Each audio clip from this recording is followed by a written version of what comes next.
halkaas inta wadaadkii soo istaagay sheekhi koofi dheer soo qaat waana lacayaanay waana lacay kuwa kale oo jagada ku haya caayda nin baa xalay hanjabayay waa soo baxaynaaye annagii wiilkii ku booteeyay yuhuud maatiina ka yarsiinayna waas wajahayna wiilkii lahaa saas maatiin aan saragno ragga hadda wasiirada oo barabagandada meelaha la taagan waa nala mudaharaadi jireen yaa wakaas ayagoo buslow nin meeshaan yiri inay banaanbax weligan kamaan hadlin hadduu dagaal rabo dad soo bixin karo ee qadiyad ka tahay gurigiisa inta lagu soo weeraray baa ilmihii waardiyeynaya dhan la laayay hadda inii bilaabatay annaga 12 sano kusoo jirno 12 sano aan dulmiga hortaagay asoo jeeyo hadduu rag yahay raganimada hadda uu ku faanayo hadduu rag yahay muxuu u soo saari waaye waa sarkayna ninkii carara oo goobta ka carara waa arkayna islaamo iyo ilmo yaryar dhexdooda in laga soo booteeyo oo laga soo hanjabo fulaynimo bicayniha waay waxba yahaysa inii booteyno waxa inii dheer yihiin lama arko inaa fahantiin waa hub ba soo qaadan kartid haddaan ku leenahay waa anaga hadda kor dulmi ula kacay markii laga tagayna yimid cudurdaar alla ya cafiyo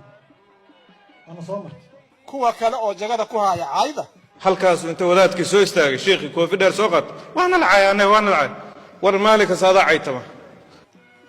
meesha geli lahaydana idinka raba meeshay geli lahaayeen baa la rabaa waa hanjabaad xaggee gelaynaa bannaankaana joognaa jaziira xitaa la joognaa habeen kasta ugu tagnaaye nin jaga ku haysta caay muxuu qiimo leeyahay horta adaa islaamo shafka ku qaata adaa dhibaato ummadda ku haya dadka dadkooda laga adeejinayo waa ehelkeenni waxbaan gedinaynaayo xaniyahaas xaggee yaallaan xaniyaha hadda uu ku faanayo shalay xaggee joogeen mase waxay isleeyihiin fiqiya xasan sheekh qaraabatiin aniga siyaasiyiinta markay doorashada galaan iska taga ma ihin saan le u mudaharaadayna xilliga madaxweynihii hore uu joogo jagada waa inaad ku qaadataa dadnimadaada kartidaada aragtidaada inaad ku qaadataa lagaa rabaa